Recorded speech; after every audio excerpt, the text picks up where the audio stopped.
We'll ask Robbie to lead us in prayer, and then we'll do the pledge.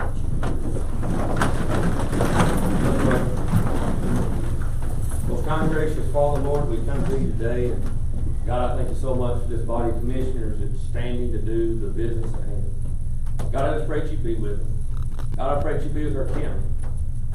Lord, you know that my heart hurts and it breaks right now. But God, I just pray that you'll be with the families that are struggling, that are going through things, Lord, that we don't even have a clue. God, I just pray that you'll be with our nation and that you heal our lands. For in your Son, Jesus Christ's name, I would pray. Amen. Amen. I pledge allegiance to the flag of the United States of America and to the republic for which it stands, one nation, under God, indivisible, with liberty and justice for all.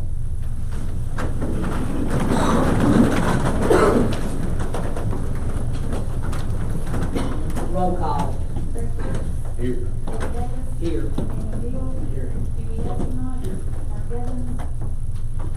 Jeremy Kimsy. Here. John Pickenger. Here. Samantha Trantham. Here. And James Whitty. Here. Next on the agenda is the election of the chairperson. And then after that will be the election of the vice chair.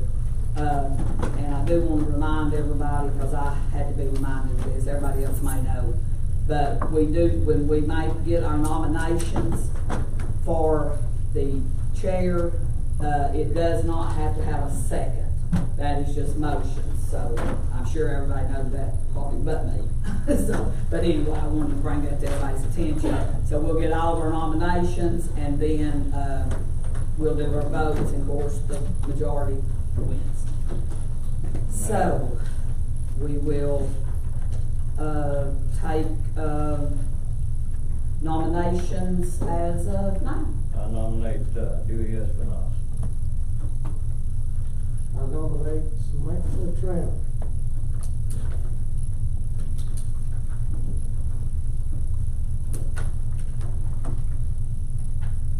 I make a motion nomination cease.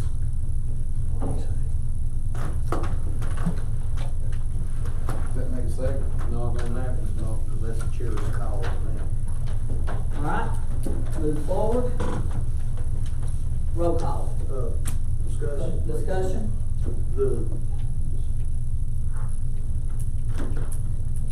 We started a system several years back, and the reason was, first 6 years I was on this commission, the chair was down here, one person had the chair all 6 years. And the vice chair was above the mountains, wanted to keep the vice chair all 6 years. And then when it left there, we say Dave Milan became chair, Buster Lewis, then me, and some of us started a rotation above and below, and then we created a rotation that went through all three districts. The chair should fall in District 3 is Kimsy, you're vice chair, you're in 3, correct? Yes, sir. I want to mention that.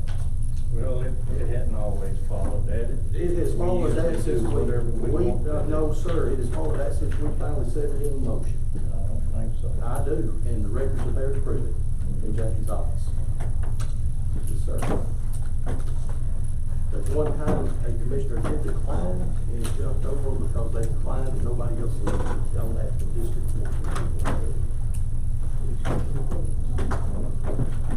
Go ahead and vote on your motion. No, not on which motion, you've got to put it. Nomination. No, you don't have to vote on nomination seats, that's left to the chair. It's actually I recommend that nomination seats, but it's left to the chair. All right, Make them cease or go on. let's go roll call. Which one? We Dewey was nominated first, correct, Jackie? Yes. All right, this will be for Dewey. Greg Brooks. Pass. Debbie Davis. Pass. Daniel Deal. Pass. Dewey. Jeremy Kimsey. Pass. John Pickenger. Pass. Samantha Trantham. Pass. James Whitty. Yes. 7 pass, 1 yes. Passes a no.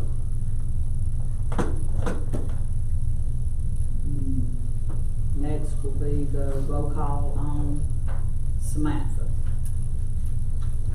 Greg Brooks, Yes. Debbie Davis, Yes. Daniel Deal, Yes. Dewey Estimov, Yes. Jeremy Kimsey, Yes. John Pippinger, Yes. Samantha Trantham, pass. James Whitten. No. One pass, one no.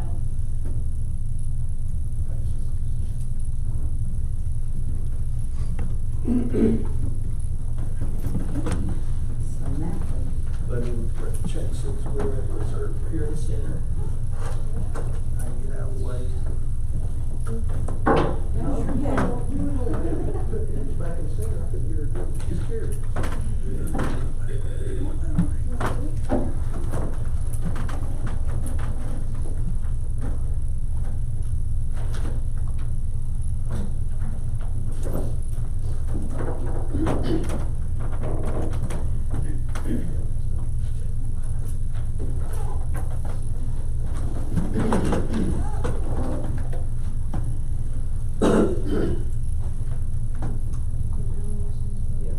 Okay, I'll take nominations for vice chair.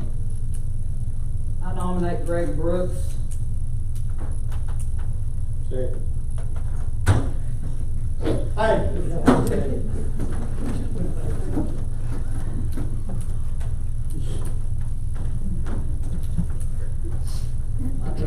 That's good books. Anyone? Recommend nomination seats. Any discussion? Roll call. Greg Brooks, Pass. Debbie Davis, Yes. Daniel Deal, Yes. Dewey Estimov, Jeremy Kimsey, Yes. John Pippinger, Yes. Samantha Trantham, Yes. James Whitten. Yes. 6 yes, 2 pass. Next on the agenda is approval of minutes of the previous meeting. Motion to approve unapproved minutes. Second. Motion by John White, or Pippinger, and Davis second. Any discussion? Roll call. Greg Brooks, Yes. Debbie Davis, Yes. Daniel Deal, Yes. Dewey Estimov, Yes. Jeremy Kimsey, Yes. John Pippinger, Yes. Samantha Trantham, Yes. and James Whitten. Yes. Okay, next is approval of reports of office. Motion to approve. Second. Approved by Pippinger, second by Deal. Any discussion? Roll call. Greg Brooks, Yes. Debbie Davis, Yes. Daniel Deal, Yes. Dewey Estimov, Yes. Jeremy Kimsey, Yes. John Pippinger, Yes. Samantha Trantham, Yes. and James Whitten. Yes. Next is, approval of notary, and we have one. It's for Julia O'Furry, and it's gonna be for Cash Express and Benny. She lives in Old Fort. Make a motion, we approve. Second. Approved by Woody, second by Davis. Any discussion? Roll call. Greg Brooks, Yes. Debbie Davis, Yes. Daniel Deal, Yes. Dewey Estimov, Jeremy Kimsey, Yes. John Pippinger, Yes. Samantha Trantham, Yes. and James Whitten. Yes. Next, we have budget amendments. We've got two in general 101. It looks like it's for the library. Comes from 46980 for other grants of 300, transferring to line 56500-196 for in-service training. And the next one is gonna be, out of the undesignated from line 39000 for $4,153. over to line 51900-506 for general admin liability insurance.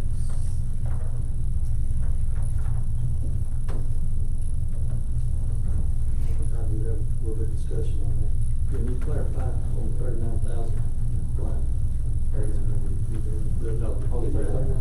That was for additional insurance that was offered through our insurance provider to cover the cost in case of a lawsuit was to come down.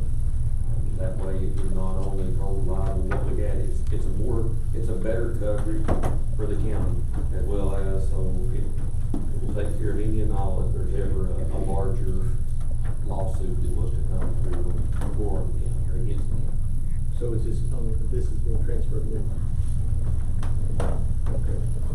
So that line is a general, So that's what that amount is, it's just for additional insurance coverage that is offered. the total amount was. $4,153. What was our coverage on the other insurance? It was under $1 million, then takes it to over $1 million. I can't remember the exact amount. If I knew that you were questioning that, I could have that before you, if anybody was coming to the office tomorrow, I could actually pull the exact coverage. So how much have we got now if we were to pass it? Like I said, I'll look and get you all those numbers if you would like, but I don't have them right off the top of my head.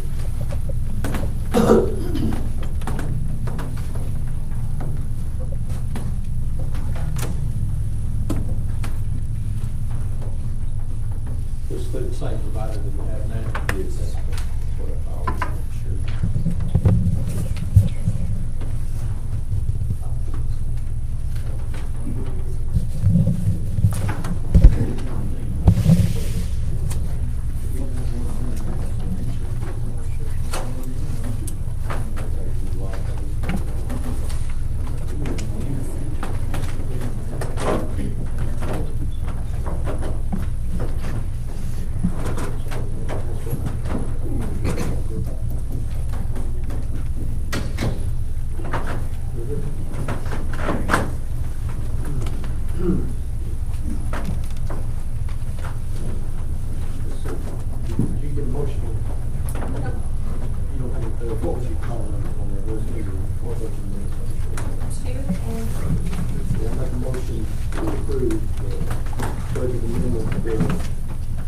Category 101, number 2 and 3. Second. Approved by Pittenger, second by Jeremy. Any discussion? You know, if we've got less than $1 million, I mean, I had $1 million in a locksmith business. That just don't sound right, why we'd have to pay for more. We ought to already had it. And that's a meaning per incident, correct? Per incident with a cap or $50 million or something. Like I said,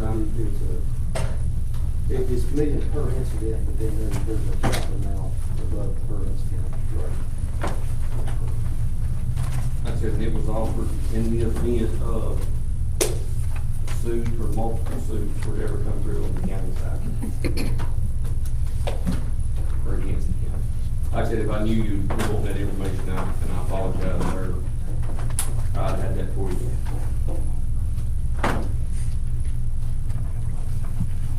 Any more discussion? But I can't have that tomorrow if we're meeting in the office.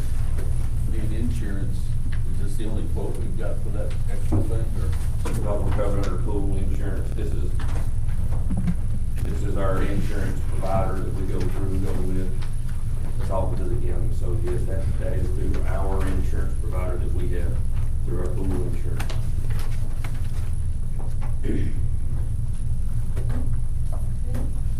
Roll call. Greg Brooks. Yes. Debbie Davis. Yes. Daniel Deal. Yes. Dewey Estimate. Yes. Jeremy Kimsey. Yes. John Pittenger. Yes. Samantha Trantham. Yes. James Williams. Yes. Okay, number 5 is internet information and resolution from Pittenger. Okay, I have a packet tonight, which does not help me on the resolution. Our representatives from BEC, I thought I sent them, he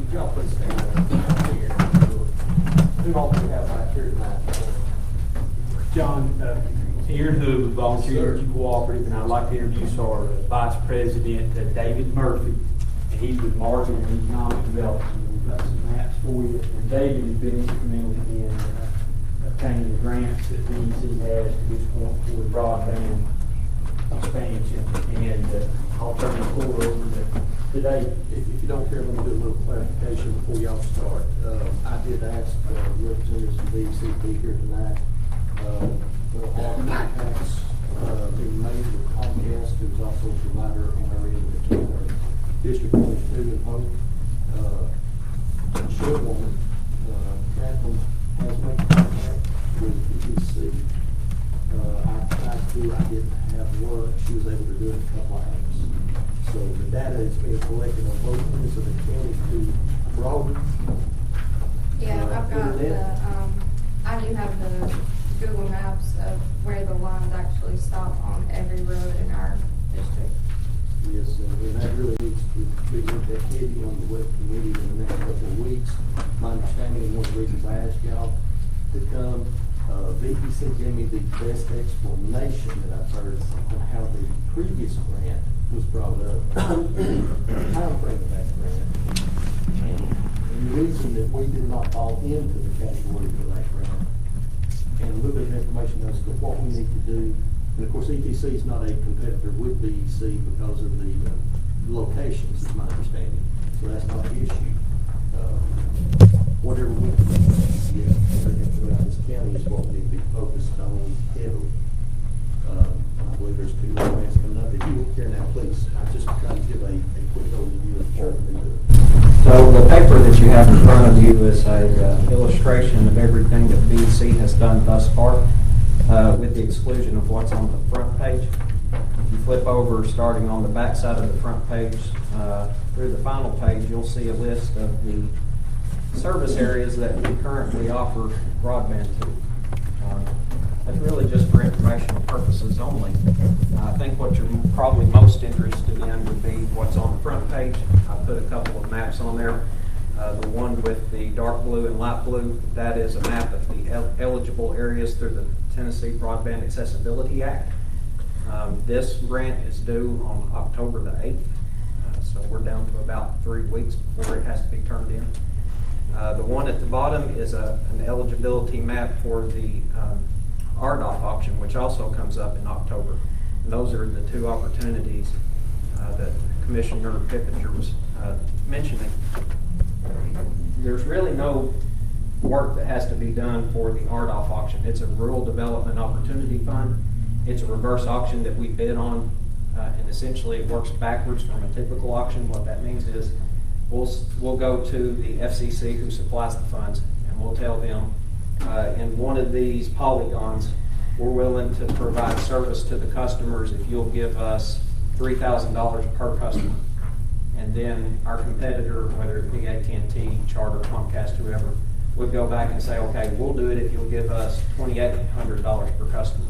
And then we go back and say, okay, well, we'll do it for $2,700. And so that's how you determine the amount of the award. It's whoever bids last. And the bids are a decreasing bid rather than an increasing bid. VEC will have an advantage in this because we are offering fiber to the home. And so we get additional value out of that as far as the criteria for eligibility. And so there is a minimum threshold that the FCC will not allow the bid to go below. And whichever service provider hits that threshold and offers the highest service speeds automatically wins by default. I've only given you a snapshot of the areas that have eligibility here in Polk County. As far as the entire VEC service territory, we do serve all or part of 17 Tennessee counties. There will be around $100 million worth of projects that we're eligible to bid on. We do plan to bid on those in their entirety. We think we're probably going to get somewhere in the ballpark of about 20% funding. So that means we'll get about $20 million to go toward a $100 million total construction. The good news is there are a number of areas here in Polk County that are eligible, and we will be bidding on those. So you guys don't really need to take any action. That's just going to happen by default. As far as the Broadband Accessibility Act, that's the one that's more important. It's a state grant rather than federal grant. FCC's federal makes it much more difficult to meet their standards. There's a lot of red tape. You have to go through the Davis-Bacon Act and meet all the criteria there in order to be eligible. You don't have to do any of that with the state grant. And you can see with the state grant, the area of eligibility is much greater. There's going to be parts of that dark blue area that you wouldn't want to bid on just because it's up on the mountain and there's no one that lives there. But in order to qualify for one of these grants, a number of things have to happen. You do need to pass a broadband rated ordinance, which essentially says that Polk County government will not do anything that restricts or impedes the spread or installation of broadband. And so I've sent a copy of the ordinance, or a sample ordinance that you guys can go by if you're interested in doing that. The other thing that I've recommended to the counties that we serve is if you're serious about getting a broadband grant from the state, you're probably going to need to put a little bit of money into the game. When I ask for this, I know that work is worrisome to people, but the reality is it costs us somewhere in the ballpark of about $22,000 to $24,000 per mile of service that we install. What I'm asking for when I ask for money is nothing to that magnitude. If you wanted to put in $5,000 or $10,000, that would be sufficient. Part of the judging criteria that the state uses is they look at partnerships between the service provider and the community being served. So if you don't have any skin in the game at all, they look at that as not a partnership, as the service provider is just trying to make money. Whereas per or total, that's Total. 5,000 to 10,000. Total. Yeah. So, as an example, McMinn County in the Spring Creek community of McMinn County, we applied on their behalf, but in partnership with them, we applied for the broadband accessibility grant back in 2018. That one was actually awarded. McMinn County decided to give a dollar amount per subscriber, and so they offered us $100 per subscriber. That's probably not something that you would want to do because most of the time we're bidding on areas that offer service to anywhere from 600 to 1,000 households. They actually had a 1,000 household service area. They gave the cooperative $100,000, but what that did is it illustrated to the state that there was a partnership. Now, I've talked to Roane County and the county commission up there. I've talked to Meigs County and their county commission, and I've talked to Bradley. They've all offered anywhere between $10,000 and $30,000. Like I said, any amount is enough to demonstrate that partnership as long as you do have some skin in the game. So it's not about the amount as much as it is the willingness to participate. On that amount, I think we discussed this. Let's say we put up 10,000, and nothing ever come from. No grant was ever awarded. No match being put in. What happens to that 10,000? There is no obligation unless we win the award. And so the way that it would work is we win the grant, VEC would put all the money down up front to pay for the installation. At that point, we would ask you for your contribution, and then the state would reimburse us the percentage of the match. So most of the time with the state grant, it's a 50-50 match. So if we had, for example, $1 million project, we would pay for the $990,000. You guys would give us 10. And then the state, at the end of the project, at the conclusion, will give us $500,000 back. That comes from the grant award. You say 24,000 miles roughly? Yes. What would be a good amount that y'all would expect from us on that 24,000 per mile? Just Well, as average? If you think about it in relative terms, if we're doing a project that said encompass 60 miles worth of service line, and we're looking at $24,000 per mile, that's going to be a $1.2 million project. So it really doesn't matter if you guys give 10,000, 20,000, 30,000, even 50,000, because in the entire scope of the project, that's such a small part. We welcome however much you want to give, but it's not about making it financially viable as much as it is about demonstrating the partnership to those at the state who are grading our grant application. And so we want to make sure that they understand we do have a partnership. It's not just VEC coming in here trying to drum up business. And I would mention, for VEC, this is not a money-making endeavor. The reason the cooperative is doing broadband is because our membership has not only asked us to, but essentially demanded that we do. Right now, it's looking like it's going to be a 20-plus year return on the current investment, the money that we've installed in the infrastructure in Bradley, Hamilton, Meigs, and McMinn. So this is not something that we're going to make hand over fist money. You hear about EPB and how successful theirs has been. Theirs was paid for essentially all up front from a grant from the Obama administration back in 2010. So they had theirs paid for up front. They're making money because of that. If they had to finance it in-house, it wouldn't be as financially, lucrative as it has been. How many miles, Aaron probably know this because he's on my pretty good. How many miles would you say we like in Polk County being close to 100%? I know we're never gonna be 100% access. Well, and to borrow on what David said, that's kind of a difficult question to ask as far as miles, because the information, the grants are taken from the FCC maps. Say it's a 5 mile by 5 mile grid, Greg. If it shows served in the top right-hand corner, but there's no service in the rest of it, they consider that entire grid served, if that makes sense. And that's where if that's fair, David. What Aaron's talking about is the eligibility criteria. So both the state and federal funding sources always require us to meet the FCC eligibility criteria. And that is the biggest hurdle to overcome, because so often it shows an area as being served that does not have service. And like Aaron described, in one census block, if even one individual household has 25.3 minimum service, the FCC deems that entire census block as being served, even though it's only one household out of 1,000. And so the FCC maps are woefully inaccurate, and that would be another way that you guys could help us. If there is an area of great need that does not qualify based on this map right here, we would need to do some type of a survey and identify conclusively that there is no service, even though the FCC map may say that there is. We have been undermined by our competitors in the past. One example is 10 Mile. We've applied on 10 Mile 3 times up in Meigs County. We finally won it on the 3rd try, but on the 2nd try we were selected as a finalist at the state, which essentially meant we were getting the money. I won't name who, but one of our competitors came in and said, well, we served that entire area. And that was nothing but a bold-faced lie. They might have served less than 5% of the area. The larger subdivisions along the river that had the more expensive homes, those were the areas they served. The rest of the area that we proposed to serve, they did not serve. And the only reason we included those areas along the river is because we had to pass by them to get to the rest. VEC is not looking to compete with other service providers.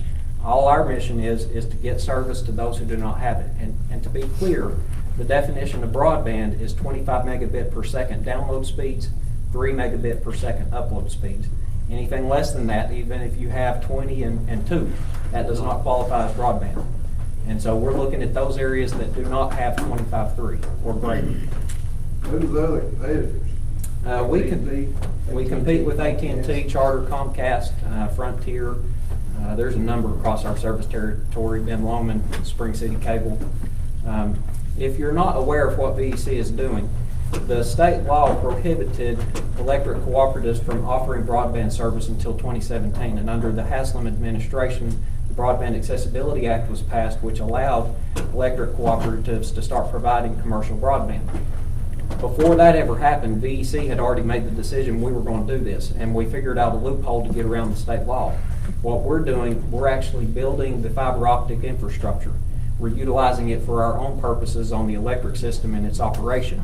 We're taking dark fiber and we're leasing the dark fiber to Twin Lakes Telephone Cooperative out of Cookeville, Tennessee. Twin Lakes is then providing the service. So anyone who gets our broadband service will not receive a bill from VEC that says VEC broadband. It will say Twin Lakes broadband. And so we were able to utilize this partnership to get around the state law so that we could go ahead and start building our infrastructure before we even have permission from the state to do so. Dark fiber. So if you imagine a strand of fiber having numerous little glass fibers that look like hairs, they can come in arrangements of 12, 48, 96, 144, 288. Some of those strands will be connected to a home and provide the internet access. It only takes one little hair of that glass fiber to do that. So if you've got a strand that has 288 fibers in it and only one of those is lit up, we would call the rest dark fiber. It's fiber that's not being used. And so what we have done is we're leasing out those strands of unused fiber. So we're not really using much for the electric system. You know, we might be using 2 or 3 fibers in a 144 strand or a 288 strand. We did that intentionally so that there would be excess dark fiber that we could then lease to Twin Lakes to provide that commercial broadband service. Greg, I'll go back to your question as far as you talk about what it would take.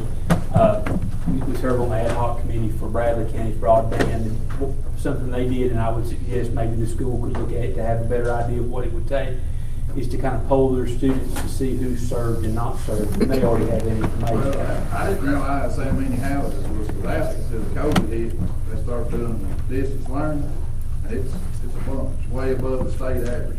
And what they did to find out where the greatest needs were is they just took those GPS plots of those different student locations where they pulled it from to see, hey, it's more dense of a need here than it is somewhere else. And that gave them a good idea, and they got that from the school system. And that can be, I'd say the percentage wise in the school system, that pretty much hold up as far as the whole county. You know, different neighborhoods, there's school kids and there's houses that don't have students, but percentage wise, I'd say whatever the students check, you know, when they sent home and done surveys, it probably hold up. You know, if it's 30% didn't have it in the schools, it's probably about that much, 30% in the whole county, I would say. And the capacity is pretty impressive, David. Correct me if I'm wrong. We're looking at about, for each strand, about 32 homes could be supplied from that. Is that fair? Yes, and we do offer gigabit internet service. It's the equivalent service to what EQB provides. But we had a conversation with Twin Lakes yesterday, and they're in the process of upgrading their service so that we'll be able to provide 10 gigabit service. For anybody that understands what that means, you could never use 1 gigabit service fully to its capacity. You'd have to have 200 connected devices in your home to do that. So if you were to get the 1 gigabit service, you'll never use all of that bandwidth. It's impossible. If you were to get a 10 gigabit service, you couldn't use one fiber up for an entire subdivision. It'd be impossible. I was just saying, you need another survey from the school to find out what kids are served and not served. That's our biggest obstacle, is knowing where to target. And I haven't mentioned yet, but for anyone interested, and this is for everybody in the room, we have what we call a crowd fiber website. The address is vec-twinlakes.com. And that's where we determine the areas of greatest interest, not necessarily greatest need, but those who are most interested in having service.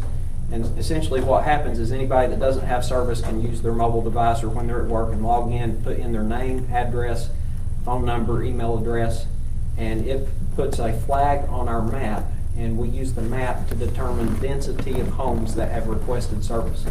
And so we've already predefined zones of service.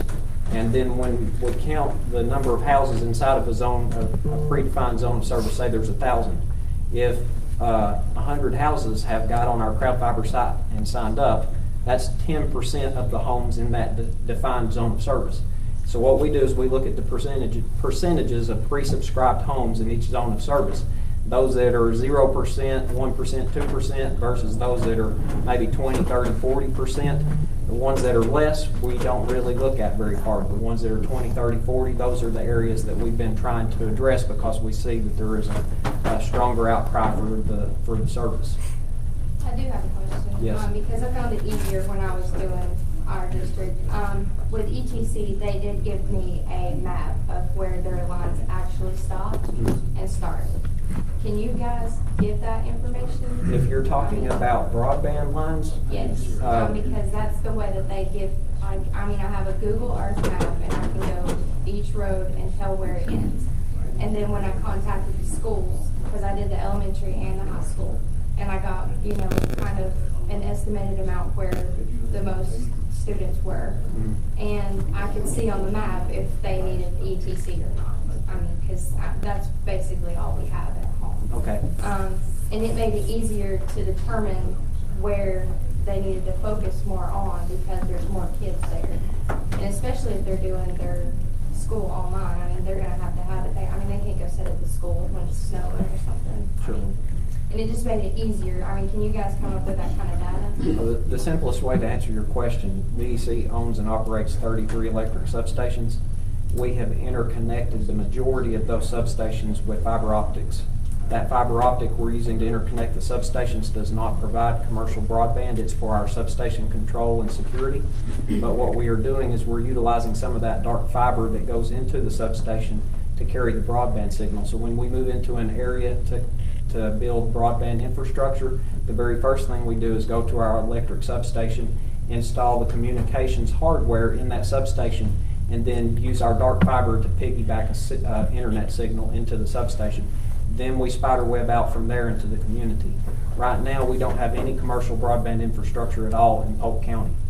We do have fiber optics terminated in the Benton substation and the Oconee substation, both, I think. So it would not be a great obstacle to bring broadband here, but what we're going to have to do first is identify those areas of need. Now, we do have maps that show all of our electric service, and the way that we bring the fiber to the home is we utilize our existing infrastructure.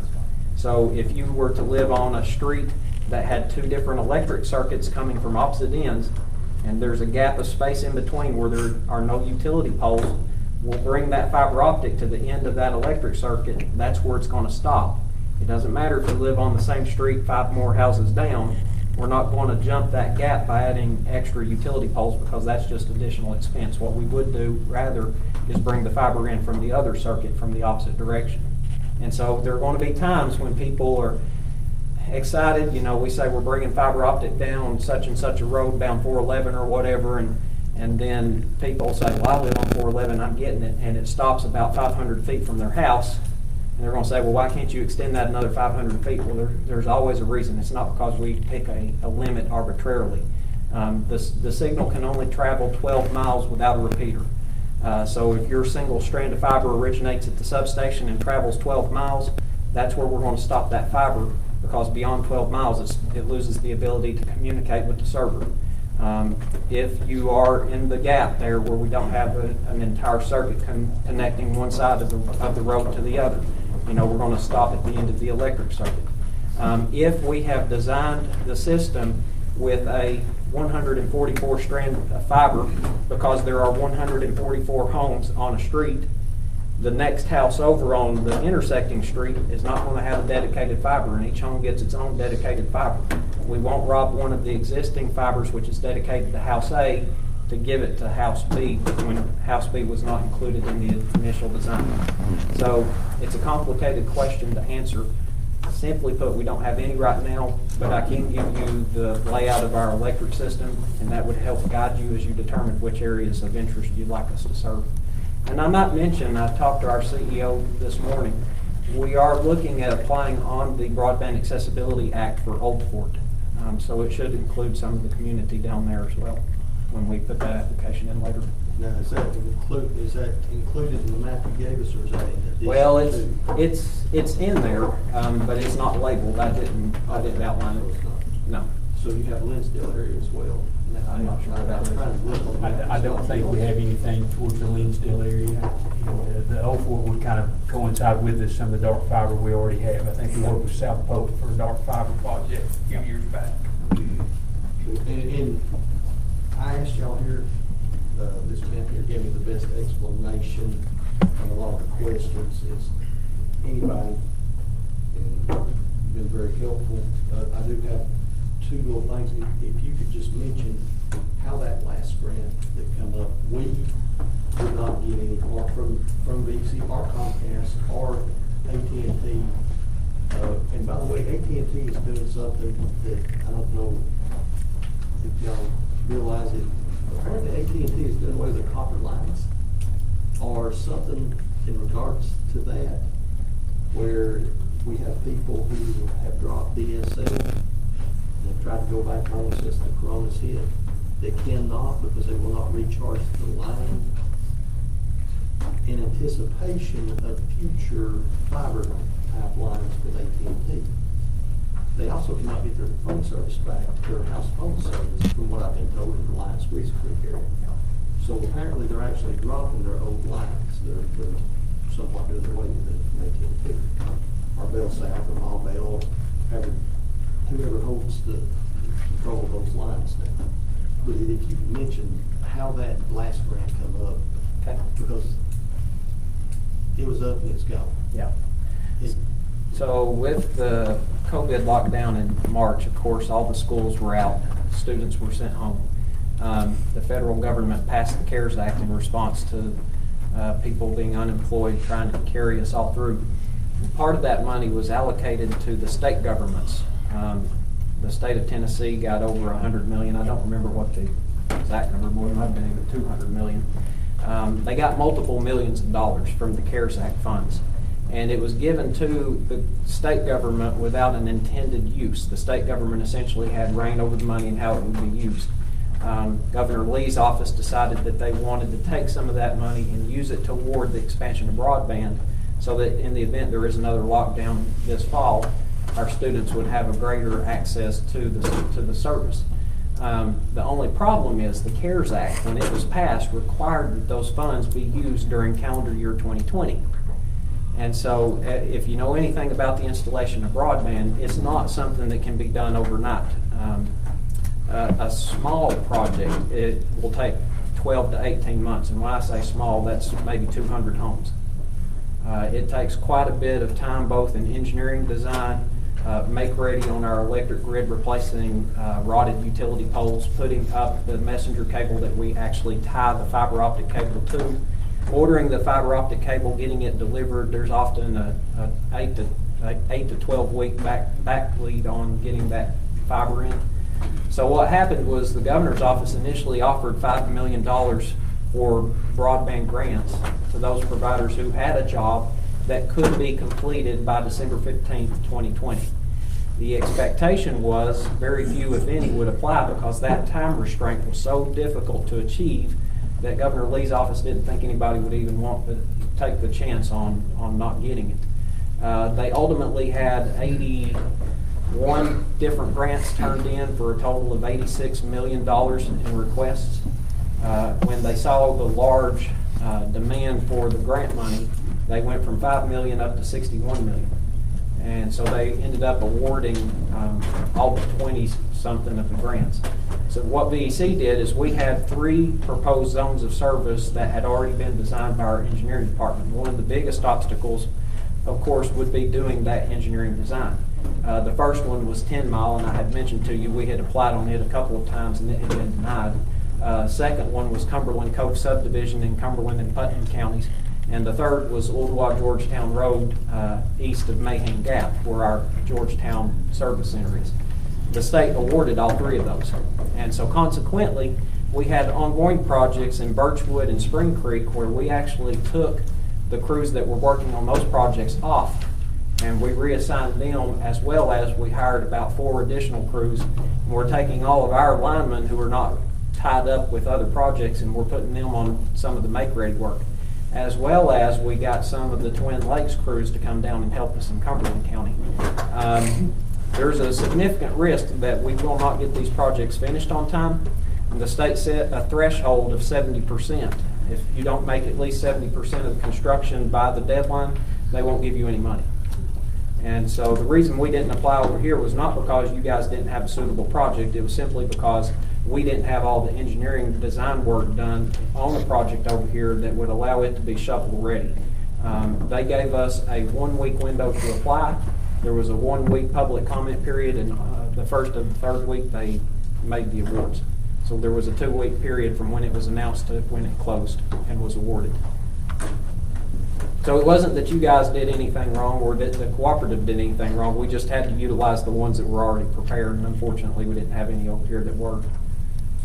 So they was open 5 to 7 days, and then they shut the bid down 5 to 7 days, and they bypassed taking bids for equipment and let everybody free buy. Yeah. So what was the state, and that's why the quick turnaround we did. By the time we knew about it, they'd done close bids. Well, what happened is we actually got word from the Tennessee Electric Cooperative Association. They told us that it looked like the state was going to give some of the money. And so what we did is we started contacting all of the fiber suppliers, the vendors that sell us our fiber, and asked them, how much fiber do you have in stock? Because anybody that had fiber in stock, it was readily available the very next day. And so we went ahead and had them put a hold on all of the fiber that they had to ensure that we didn't have to order any new fiber, which would be that 10 or 12 week lead time. And so we actually secured all of the fiber that our 3 vendors had. And so any of these other service providers, if they went to our vendors, they would not have been able to acquire the material that they needed, and they're probably still waiting. But our guys actually began 3 weeks ago. It was immediate after the grant was awarded. We had boots on the ground putting the fiber in. I don't want to keep y'all up too much on time, and I know the commission, we've got a large agenda. I appreciate it, Madam Chair. Appreciate you being here. I mean, if there's anything else you have to throw out there. Well, We are definitely interested. Yeah. This commission, this county, anything you can do to help us push in any way. The things that we need most from you would be help us define which areas to address first, because there are so many, we simply cannot make that decision without help. The other things, to make sure you have your broadband ready ordinance in with the state. Make sure that That will be coming this next month. Okay. It's my fault that it's not here tonight. I think they're on the packet up. that's okay. Just make sure you get that done as quickly as possible. And if you can contribute anything, it doesn't have to be $1 million. You know, $5,000, $10,000, whatever. We'll put out a cookie jar. Yeah. Well, you know, people have asked us, individuals have asked us, can we donate money to the cooperative to help with this? We hesitate to ask anybody that, one, because it makes them feel like they somehow moved to the front of the line, but two, when it does cost $24,000 per mile, even if you give $10,000, you've not even bought half a mile worth of fiber. And so realistically, it's not expediting the project. Now, if you did want to put out a cookie jar and let people come by here and collectively put their money in that jar, I mean, that would be one alternative, and I know there are people who would be glad to do that. We've had people offer us as much as $50,000 in assistance. Do they still do it? Is that going to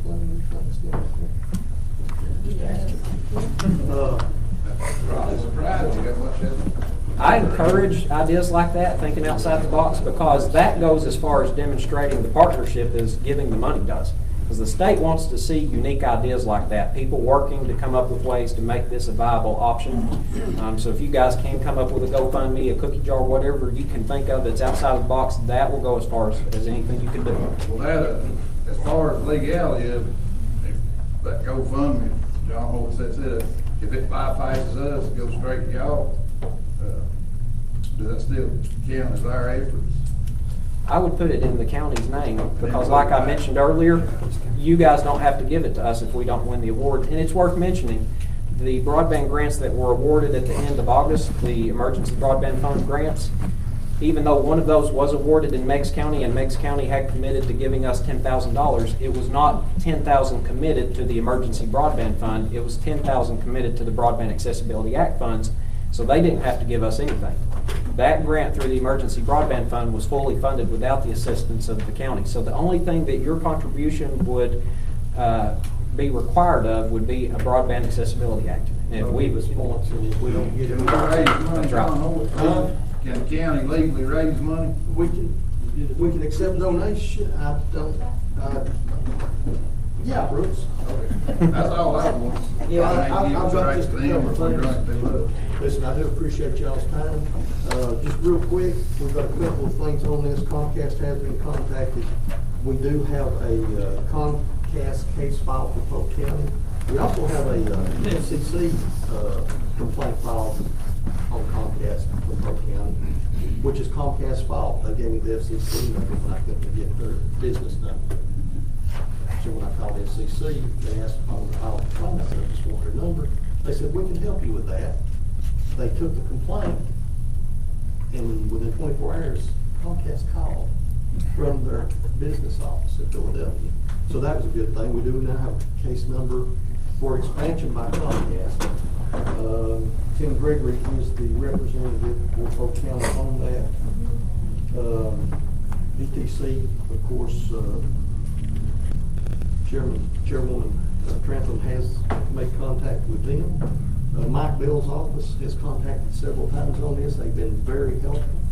And Dan Howe's office also, Commissioner Espinosa had got a hold of Dan Howe and he'd sent some information back, contact information. Both offices have been very helpful.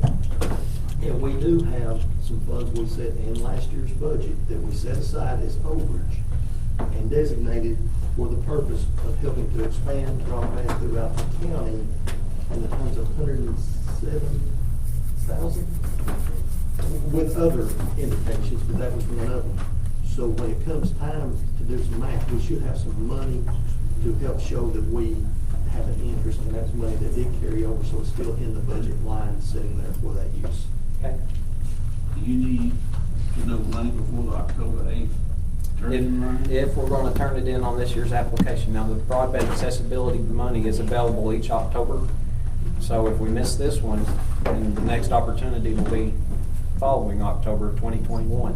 So we're not gonna have another meeting before that needs to be turned in, so we need to do something tonight. Getting that broadband grading ordinance turned into the state is equally as important. It's worth 10 points on their grading system. Virtually everybody's got it right now, so if you don't, that automatically puts you 10 points behind everybody else. John, do you have that written? I said at the house, I walked out and picked up the wrong copy. Let's try to email it. No, it's printed out. They'll never find it. Email it to where we don't have Wi-Fi. Give me an email to my phone, I'll get it. The other question I have is, 4 years ago, I did the surveys at the schools to help Dan Howell get this passed through. And I can do another one if you get me the exact information you need. If you've got a survey from 4 years ago, I imagine that it's still largely relevant because there hasn't been that much construction in Polk County. I can tell you from BEC that we've not done any, and if we've not, you can bet your bottom dollar AT&T, Charter, and Comcast have not. The sad reality is AT&T, Charter, and Comcast are doing this to make money, and if they don't see an area that will actually make them money, and when I say make money, they're looking for maybe a 5-year payback or less, they're not going to go to those areas. We're not interested in that. We're going to build out to those areas that we qualify for a grant. So if it takes us 5 years or 15 years, we're still going to build in that area. So we can call a meeting ahead of time we need to, before October 1st, like Molly, we're going to see what she says.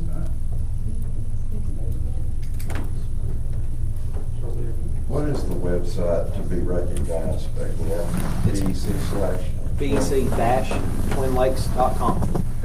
Yes. And if you can't remember the address, just log into the bec.org website. In the upper right-hand corner, we have a link that says broadband. You can click on it, and it'll take you directly to it.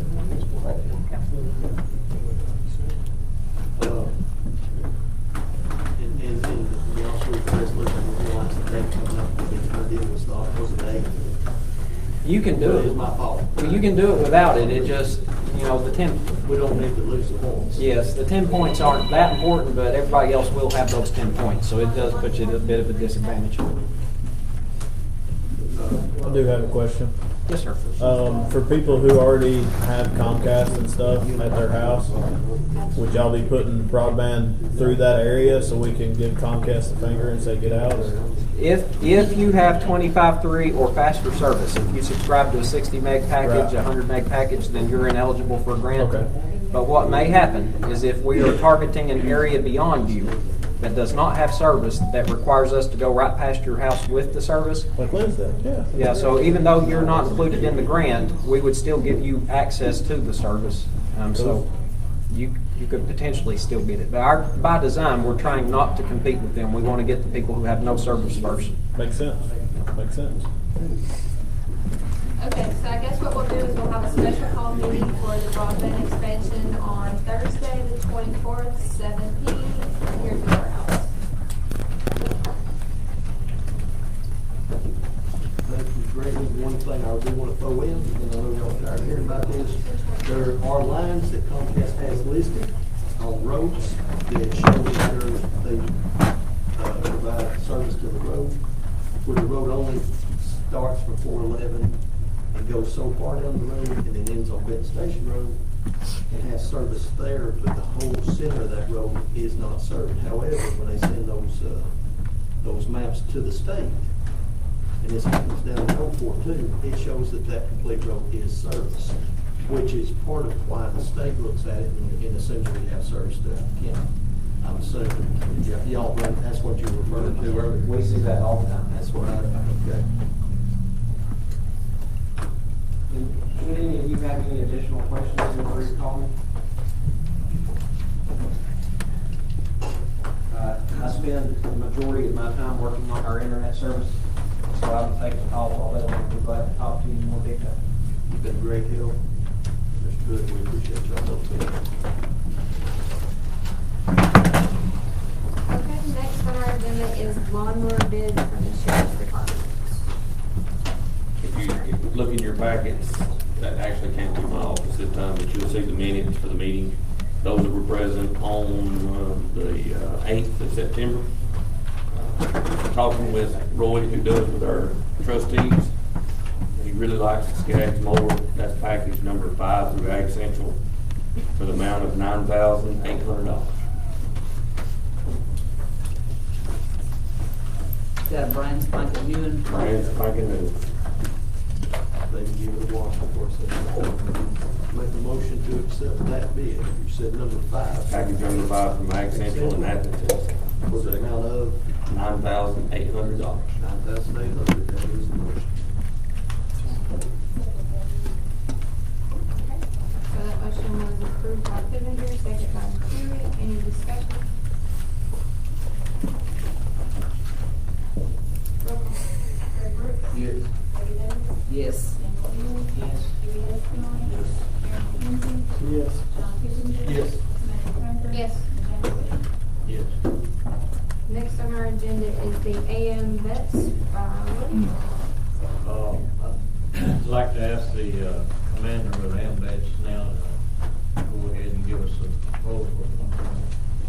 About a month ago, I came across some information, and it drove me to start researching the 93 veterans that we here in Polk County have that were killed in action. Covered World War I, World War II, Vietnam, and Korea. Knock on wood, we haven't lost anyone since Vietnam. But John I. Kearns was a name that was born and raised in Copper Hill, and a veteran in World War II. He held the rank of private in the United States Marine Corps and was a rifleman in the 2nd Raider Battalion. And I apologize, I'm probably going to butcher some of these island names from over there, but Private Kearns was captured by enemy forces on Patari Island as a POW, taken to Kwajalein, where he was executed. On October 16, 1942, Private Kearns was declared dead. His remains have yet to be recovered. He is memorialized at the tablets of the Nissen at the Honolulu Memorial in Honolulu, Hawaii. We feel this would be another way of expressing our gratitude for his sacrifice in serving his country and paying the ultimate sacrifice to protect the freedoms that we have today. And what we would like to do is name the new bridge on Highway 64 going up to, well, right before you get into Ducktown, the new bridge that they built, name that after the late Private Kearns. It would be named John I. Kearns, POW MIA Memorial Bridge. And securing these signs will be by donation and by the Polk County AMVETS post 9/11.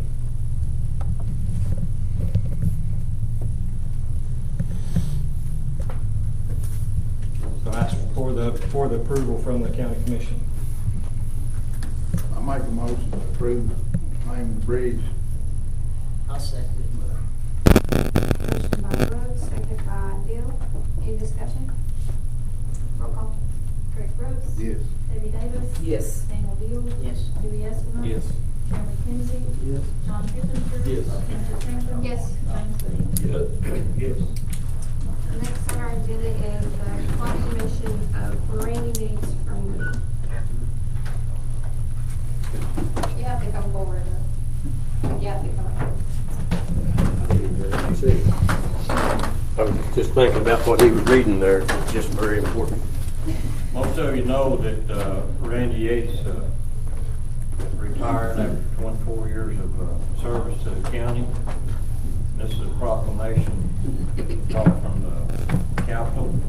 It says, whereas it is appropriate that we should honor those citizens who have performed with uncommon devotion and enthusiasm throughout their worthy career in public service, whereas one such estimable person as Randy Yates, who has served with distinction as assessor of property for Polk County since 1996, and will soon take his much-deserved retirement, and whereas serving 6 terms, Randy Yates has enjoyed an illustrious 24-year tenure as an assessor of properties after beginning his public service career in 1992 when he won election to the Polk County School Board.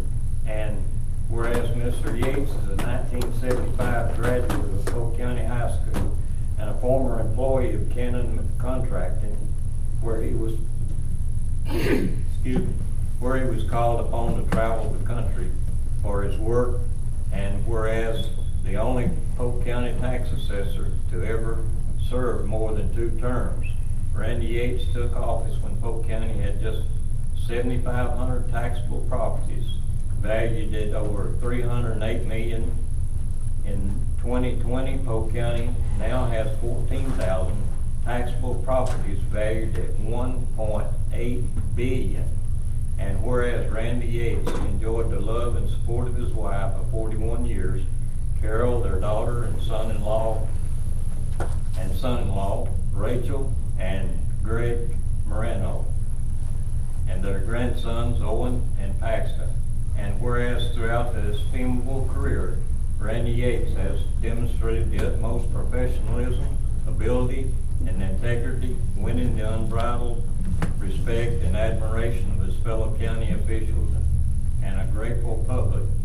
Now, therefore, I, Cameron Sexton, Speaker of the House of Representatives of the 111th General Assembly of the State of Tennessee, at the request of and in conjunction with Representative Dan Howe, do hereby proclaim that we honor and commend Randy Yates on his outstanding service as assessor of property for Polk County, and offer him our heartfelt wishes for a happy and successful or fulfillment retirement. And that proclaimed in Nashville, Tennessee on the 27th day of August 2020, and is signed by the House Speaker, also Dan Howe and Mike Bell. We'd like to present that to him at this time.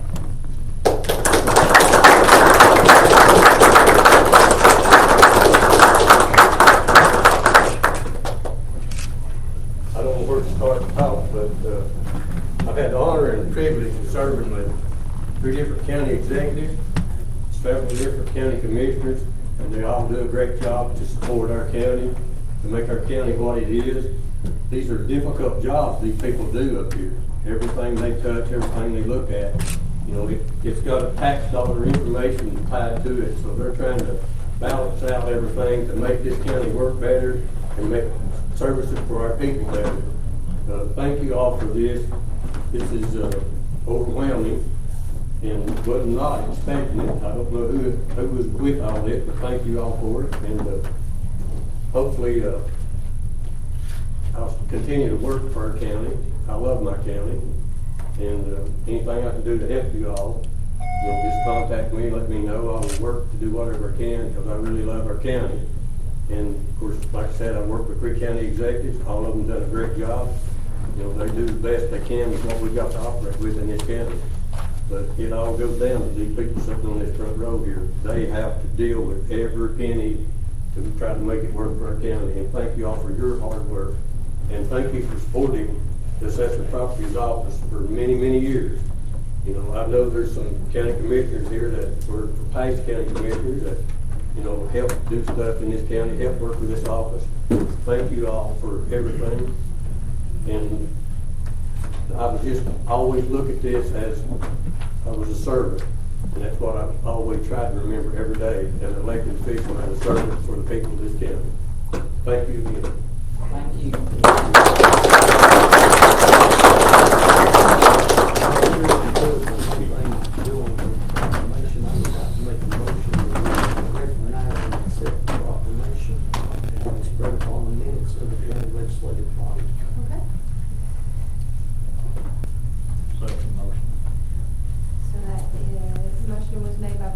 Second by Woody.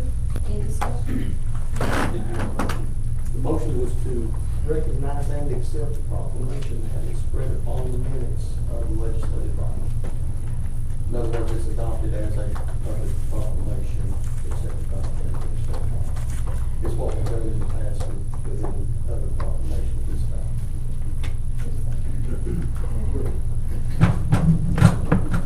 Roll call. Yes. Debbie Davis. Yes. Danny Hill. Yes. Louis Eskell. Yes. Chairman Kimsey. Yes. John Kipinger. Yes. Samantha Trantham. Yes. James Woody. Yes. Next on our agenda is a proclamation on suicide prevention from, If you don't hear, I'll read mine in towards the end. I know we're running a little short on time. If that's okay with everybody, it is for suicide prevention, but I'll put it off towards now, just take it that way, it won't hold us much time. next on our agenda is our ambulance contract bids. Ambulance contract bids went out to each and every one of you as the commission. We had a meeting around 6:30 tonight, which all three of the providers were there. The ambulance committee was met. So, back to you as a commission to see which provider, if any, that you want to choose to do services within the county according to the three options that they laid out before us.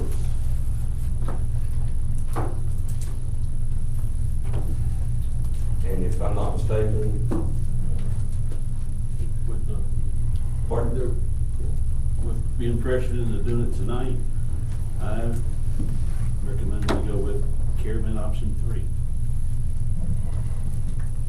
That seemed to go along with the general feelings from the ambulance committee during discussion on second motion. We have a motion by Dewey for Caravan option 3, second by Kipinger. Any discussion? All three were good. I mean, all three had solid bids that they were doing. And they all seem to know their business. But when it comes down to the money and the time and what we're looking at in the future,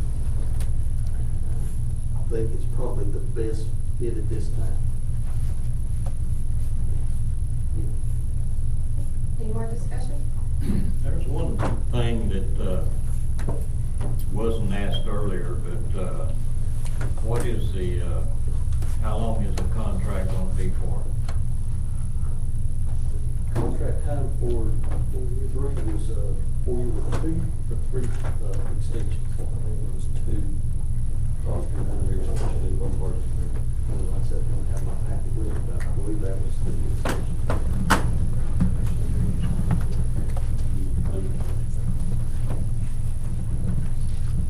Any more discussion? I know it was brought up in a committee meeting, people here now that we're in a committee meeting. But do you plan on keeping people that we have working now? Absolutely. Certainly love to have them all stay. I understand you don't want to make an open offer if you don't apply immediately. But let's go ahead and get to the end. I don't know, maybe more time frame. Assuming October 1st date is still, we're gonna lose our provider, which we're gonna lose our coverage in the county. Y'all's time frame, something to be operational, at least on a hybrid. Obviously, we'll like more time, right? That would be ideal. If we're pushing into that, we will make sure you have it. And then not be fun. They won't. But you'll have it. Well, like I said, you could about, I think y'all discussed having a hybrid. Right. Time to get it in place. Yes. To go with that. And as far as the contract, I mean, I don't think we discussed that directly, but I thought it was well, then I can't remember if we discussed it, but along with that, What, has it been discussed about about how often the ambulances will be replaced? Like Y'all have a certain mileage. 300, 300, I believe it was 300, 350,000. mileage? We're gonna start with all the equipment, so. Yeah. This is, Will they provide the same service we have it now? is 4 years additional.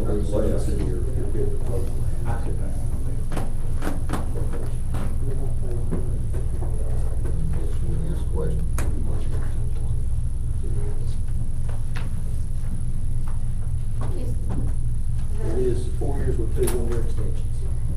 It's pretty much what, I mean, option 3 is what the motion was, is that right?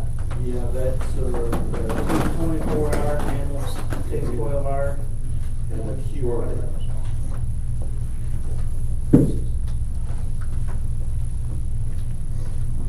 plus minutes away from the surrounding counties. It was what, I mean, is it, what I'd ask, is it what we have now? I mean, is it? On each end of the county, they will be one less ambulance at mine on our end and y'all's end. But to go to 4 ambulances, all the bids were higher, substantially higher.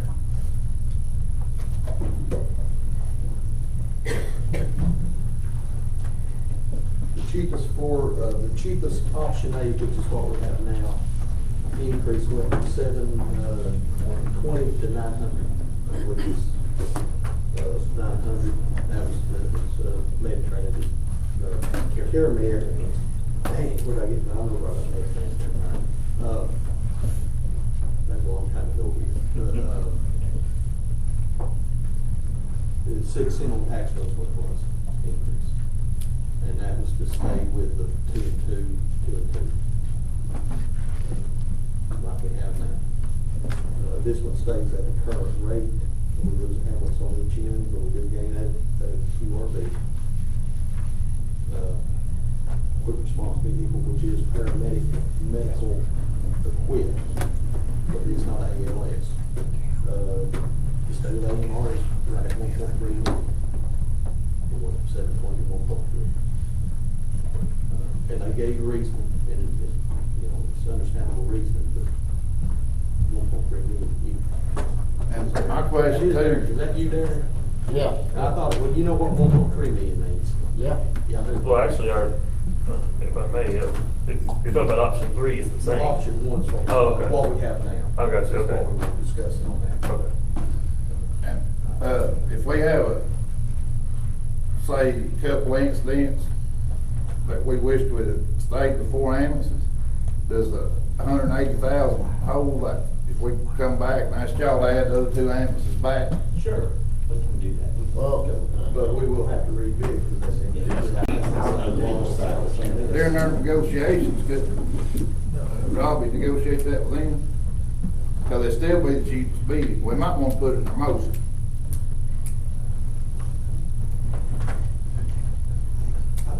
I mean, if we wish, if we look down the road a month and say, boy, I wish we'd kept 4 ambulances because we got this happening, this happening.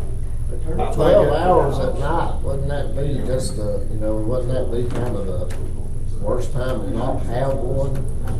And you had this problem before in the county, not having 4 ambulances. That was always an issue. I mean, we already don't have a hospital on the east end. I know there's not a hospital here, but there is one close. They provided the data and said, this is your downtime. They've got all that on the record. Yes, AMR. So they know what times are the busiest and stuff, and that's why we had the proposals of 2 and 3, so that we wouldn't have to necessarily raise taxes. And I understand about the tax money and all that, but I mean, lives are sometimes a little more important. And we have a great ambulance service. We have a great group of guys that work for us. And I'd hate to see that change, but I would hate to see it less than what it is now. And I'm not the only person saying it's not going to be saying that. Well, it's basically a no-win situation any way you turn. And oh, yeah. We spend a lot of time. I know right where you're coming from. We think this was if you want mine, well, what they're gonna do is they're gonna meet with us once a month, and they're gonna give us numbers. And those numbers are gonna show us how many runs that they do have. And I mean, I've worked in the medical field, I've worked in the ER. I mean, I know how it works. I mean, things do happen. So during our peak hours, we're gonna have 2 ambulances out. So at night, when there's nobody, when there's nothing happening, everybody's sleeping, there's just gonna be 1. Now, each month, they're gonna bring it back. They're gonna give us the numbers. They're gonna show us, if something does happen, and then they're gonna fluctuate those ambulances if we need it. But there is that QRV. It's going to be in the middle. It will give us another paramedic if we do need it. But having mutual aid from McKaysville, which is 5 minutes from, most places, and Hawassadam, which is, most places in Farmer. I mean, I understand. I get it. But looking at numbers, it does show that 4, I mean, it would be great to have, but looking at the numbers, I mean, it does make more sense to fluctuate a 12-hour and a 24. You realize there's no guarantee for mutual aid, correct? Well, there never is. That's a fact. Well, you delay transport. And there's, we know this has been a problem in the past, it couldn't have fixed it, so we've never been able to cut back what you already have. You know, in the past, we've not had enough, and with what we have now, so it's. Darren, it was talking about along the card. Oh, I know where you're coming from. It was, AMR even made the initial concept that we've got more ambulances than we have call volume. In a nutshell, when we first started talking about it, we were looking at renewal at that time. Didn't know we were going to have to go to bid. But that was kind of a general feeling even from the current provider. I agree with If I'm Darren. wrong, somebody speak up, because that's no problem. I don't care if we told them wrong. I agree with Darren 100%, and I brought this up in meeting, did I not, about the 4 ambulances?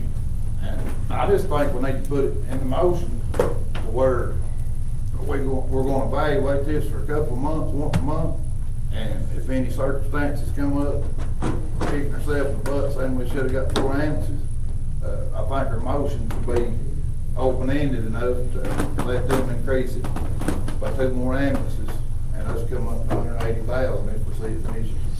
And I amend my motion to go with option 3, with the option of going to option 1 if needed. At the end of 1 year or as necessitated. As the commission sees necessity. I must say,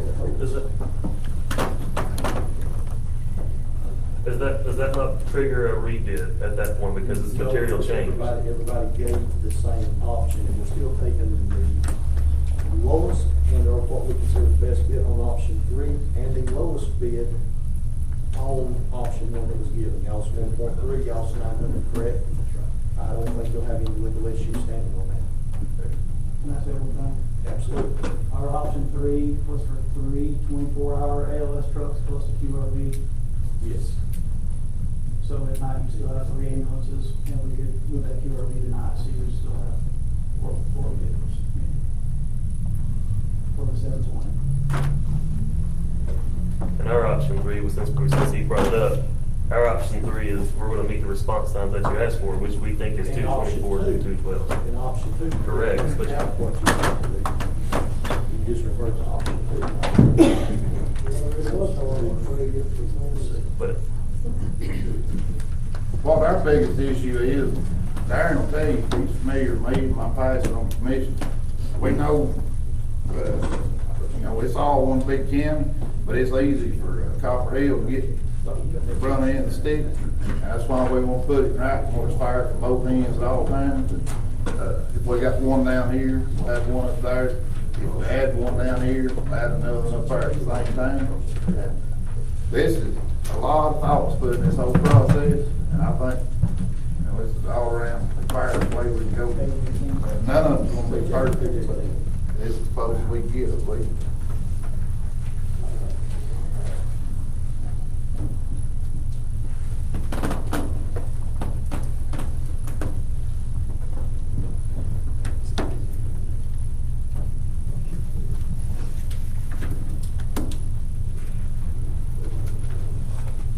I don't think it will change your guys' mind at all, but I do want to point out that option 2, right? You don't lock yourself into a number of vehicles. It's however many it takes to meet the response times. So to exactly what Mr. Brooks is saying and what the gentleman in the back is saying, there may be a time you need more ambulances. Well, by committing to option 2, for any of us, you're committing to whatever it takes to meet that need. You see what I'm saying? So I really caution you, just as someone who's in the industry, and I'm sure Scott and David would probably even agree with it. Don't lock yourself into a number of trucks, because that is a critical mistake.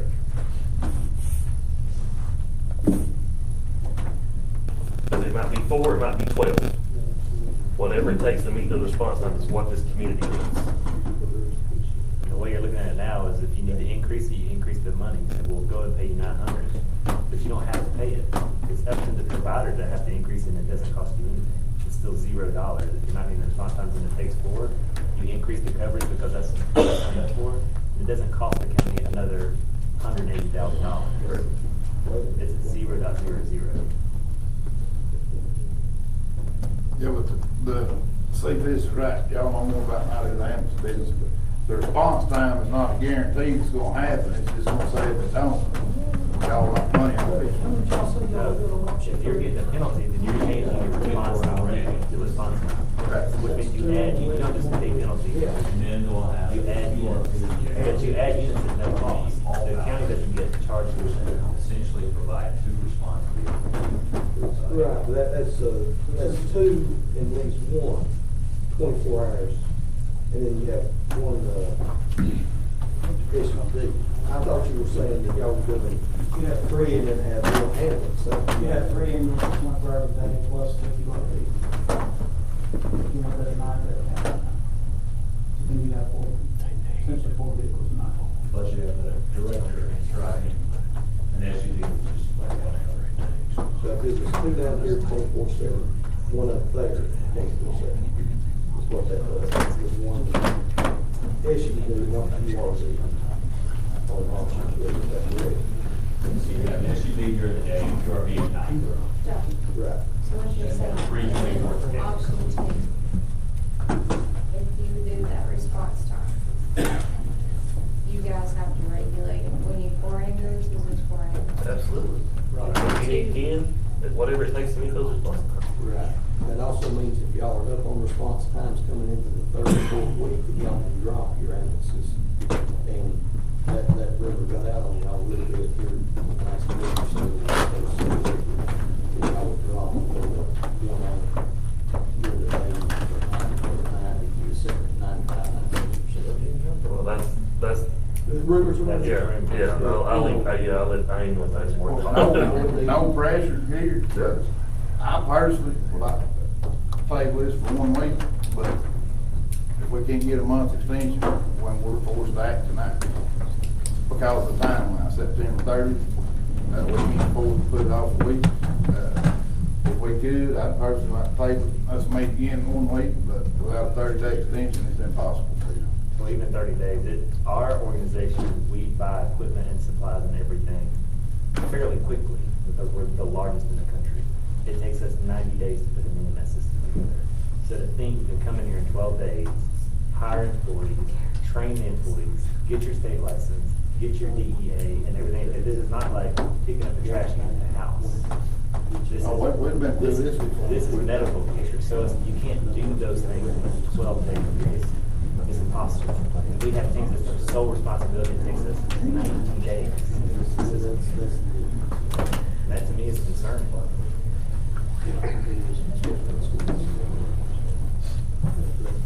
I'll be honest with you, I don't know that waiting any longer, beat a dead horse is dead.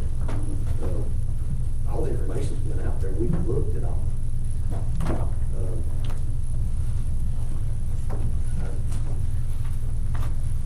Whatever y'all want to do. We ain't got no choice but an extension.